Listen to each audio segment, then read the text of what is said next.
people popping out of people's ribs, people living in whales, cold planets flooding, things like that seems like the stuff that comic books are made out of.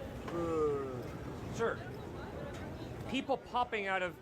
a woman popping out of Adam's rib is not an historical record of what happened. It's in the book of Genesis. It's not in the Gospels that talk about Jesus.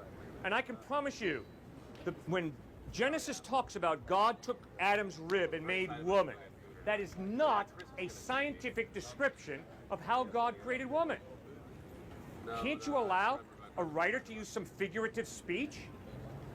When Jesus says, I am the light of the world, you think he's claiming to be a 100-watt light bulb?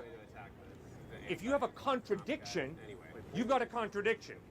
The law of non-contradiction applies to every part of the Bible, which is A and non-A cannot both be true at the same time in the same way. And you have absolutely no contradictions anywhere in the Bible. Now, do you have difficult passages? Yes, you do. The flood account is an example of a difficult passage. So is the creation of Eve out of Adam's rib.